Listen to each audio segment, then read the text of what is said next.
Namaste, hello and welcome back to another video on Hamsavahini, Vajraasthra. I'm Awhona. Today I'd like to share my journey through one of the most fascinating novels of Asian origin which I've come across this year.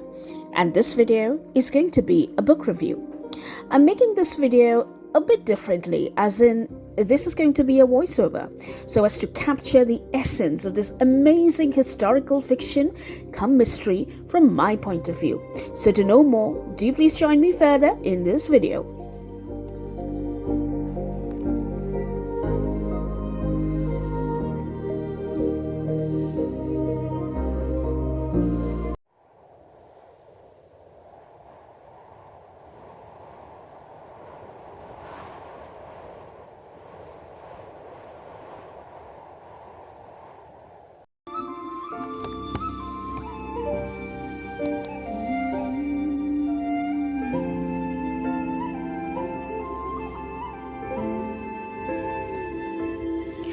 Fox Wife by Yangsze Choo. Set in the early 1900s in northern China, Manchuria,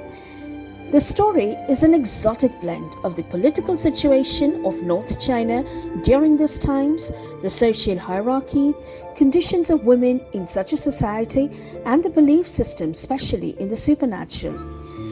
The narrative is from the perspectives of two main protagonists who share the spotlight equally to begin with, but gradually gravitates towards one of them, the fox wife.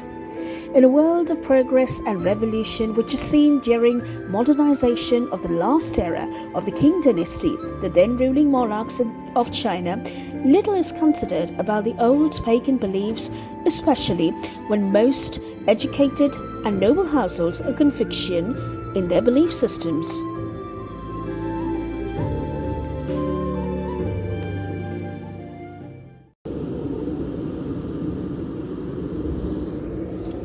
Our story opens with the tale of a shape-shifting female fox whose heart is bitterly ravaged by sorrow as a newborn child goes missing one fine day when she returns to her den in the forest, and she sets out towards the nearest human village to inquire after her little one in the bitter cold and snow. Of course, she shapeshifts into a human with the charisma to get her way in the human world.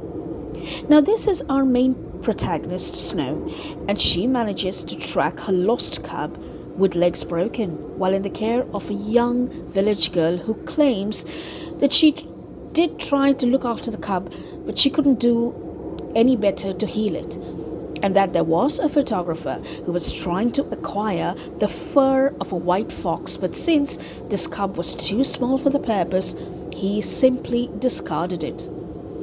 The village girl merely tried to do what best she could to save the cub by taking it in as her pet. The disguised mother fox somehow manages to get her newborn back, claiming that this was her pet, which was lost in the snow and hence caught, and hurries back with her cub, but she could only spend the last few hours with her dying child in her arms. And after grieving under the bitter cold nights and frozen snow, a fury gets the better of her, and she decides to hunt down this photographer and kill him to avenge her dead child.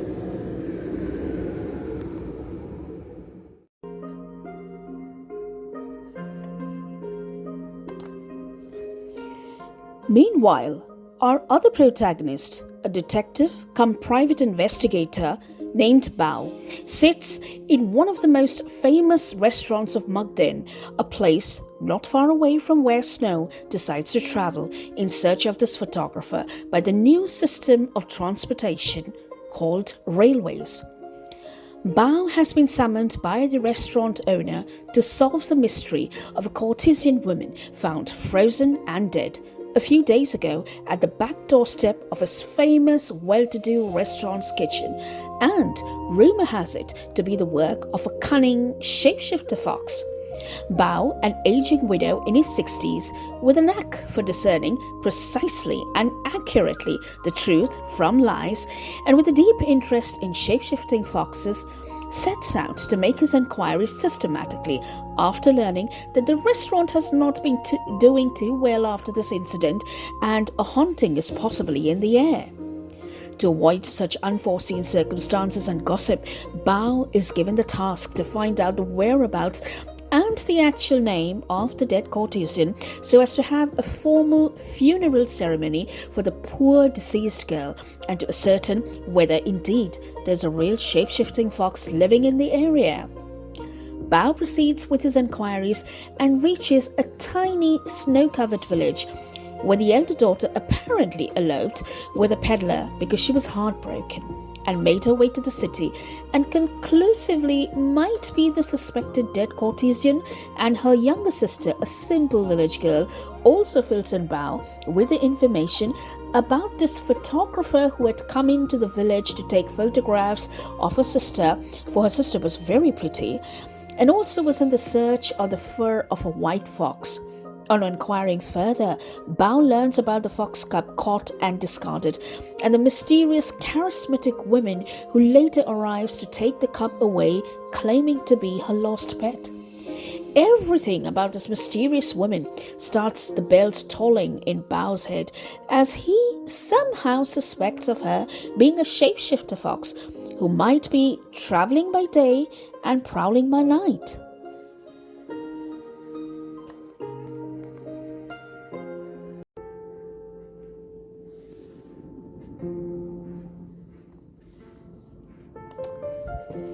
Meanwhile, our travelling fox mother Snow travels from Mukden to the port city of Dalian, where she gets lucky and is employed as the personal maid of an elderly woman in her late 60s in an important household which has been running a medicine shop business for generations since the Han Dynasty, and a new name is bestowed upon our protagonist Snow, and she is now called Asan. Getting herself involved with the duties of caring for her new mistress, Asan quickly learns about this family's history and that the grandson of her mistress, who is a medical student studying in Japan, has a deep interest in photography and knows many well-known photographers. This brings Asan closer to her goals of avenging her lost child and hunting down the murderer.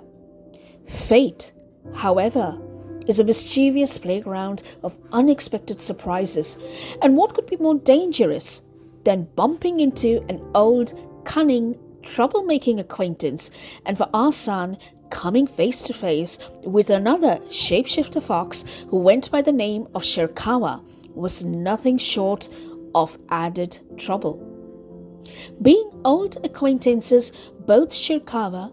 and Asan played their roles in front of this family to perfection. Asan being the personal maid of the eldest family head, and Shirkawa being a close friend of the family's grandson, Bohai.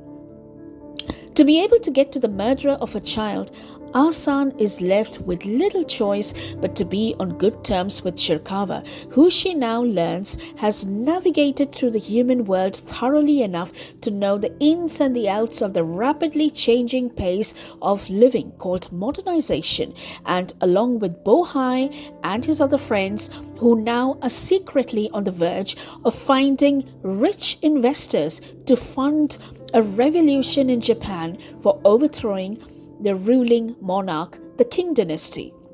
Amidst all this hidden drama, the cunningness of Shirkawa allows him to blend in with the most beautiful courtesans who happen to be rich sources of information due to their rich patrons, and also are the famous photographers in town because of his enigmatic and stunning good looks, and Asan has no choice but to play her part synchronously with the plans of Shirkawa if she needs to get to her intended target, the photographer who was the murderer of her newborn.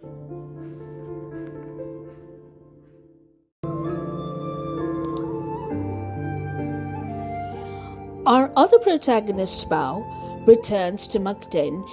from this village with the name of the deceased courtesan girl,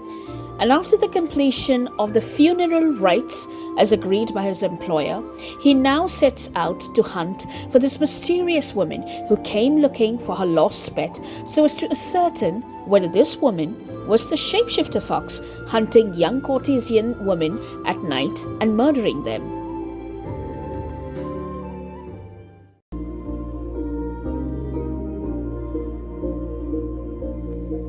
From here, the story draws a parallel trail for each of our protagonists' journey. Asan, or Snow, in her hunt for the photographer, and Bao for this mysterious lady whom he suspects to be a fox in reality, and the fascinating way in which these two protagonists meet with their stories blending in is a beautiful journey, and I was completely mesmerized by this multifaceted plot with its myriad twists and turns, and of course there's not just one murder but a few for our detective Bao to solve. Overall, I loved the blend of shape-shifting foxes, the crime, the cunningness, the union of long-lost lovers, and the bloodthirsty revenge in the story. Coupled with the atmospheric ambience of China and Japan, the story not only exudes but adds a beautiful charm and fills us in with the rich exotic essence of Asia during the early 1900s. My rating for this book is a 5-star, and I'll share a shorter version of my book review on Goodreads, whose link I'll append down below in the description box. I've also tried to append the author's discussion about this book, which was posted on YouTube a few months ago, along with other book reviews I stumbled across recently, and those links are also linked in the information cards which appear throughout this video and are also linked in the description box below.